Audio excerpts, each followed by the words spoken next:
ऋष्यशृङ्गोपाख्यानम् एतच्छ्रुत्वा रः सूतो राजानमिदमब्रवीत् ऋत्विग्भिरुपदिष्टोऽयं पुरावृत्तो मया श्रुतः सनत्कुमारो भगवान् पूर्वं कथितवान् कथाम् ऋषीणां सन्निधौ राजंस्तव पुत्रागमं प्रति काश्यपस्य तु पुत्रोऽस्ति विभण्डक इति श्रुतः ऋष्यशृङ्ग इति ख्यातस्तस्य पुत्रो भविष्यति सवने नित्यसमृद्धो मुनिर्वनचरः सदा नान्यं जानाति विप्रेन्द्रो नित्यं पित्रानुवर्तनात् द्वैविध्यं ब्रह्मचर्यस्य भविष्यति महात्मनः लोकेषु प्रदितं राजन् विप्रैश्च कथितं सदा तस्यैवं वर्तमानस्य कालः समभिवर्तते अग्निं शुश्रूषमाणस्य पितरं च यशस्विनम् एतस्मिन्नेव काले तु रोमपादः प्रतापवान् अंगेषु प्रदितो राजा भविष्यति महाबलः तस्य व्यतिक्रमाद्राज्ञो भविष्यति सुदारुणा अनावृष्टिः सुघोरा वै सर्वभूतभयावहा अनावृष्ट्यां तु वृत्तायां राजा दुःखसमन्वितः ब्राह्मणां श्रुतवृद्धांश्च समानीय प्रवक्ष्यति भवन्तः श्रुतधर्माणो लोकचारित्रवेदिनः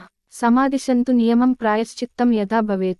वक्ष्यन्ति ते महीपालं ब्राह्मणा वेदपारगाः विभण्डकसुतं राजन् सर्वोपायैरिहानय आनीय च महीपाल ऋष्यशृङ्गं सुसत्कृतं प्रयच्छ कन्यां शान्तां वै विधिना सुसमाहितः तेषां तु वचनं श्रुत्वा राजा चिन्तां प्रपत्स्यते केनोपायेन वै शक्यमिहानेतुं स वीर्यवान् ततो राजा विनिश्चित्य सह मन्त्रिभिरात्मवान् पुरोहितममात्यांश्च ततः प्रेष्यति सत्कृतान् ते तु राज्ञो वचः श्रुत्वा व्यदिता विनताननाः न गच्छेम ऋषेर्भीता अनुनेष्यन्ति तं नृपं वक्ष्यन्ति चिन्तयित्वा ते तस्योपायांश्च तत्क्षमान् आनेष्यामो वयं विप्रं न च दोषो भविष्यति एवमङ्गाधिपेनैव गणिकाभिर्ऋषः सुतः आनीतो वर्षयद्देवः शान्ता चास्मै प्रदीयते ऋष्यशृङ्गस्तु जामाता पुत्रांस्तव विधास्यति सनत्कुमार कथितमेतावद्व्याहृतं मया अतः हृष्टो दशरथः सुमन्त्रं प्रत्यभाषत यथार्ष्यशृङ्गस्त्वानीतो विस्तरेण त्वयोच्यताम् इत्यार्षे श्रीमद्रामायणे वाल्मीकिये आदिकाव्ये बालकाण्डे 9 सर्गः।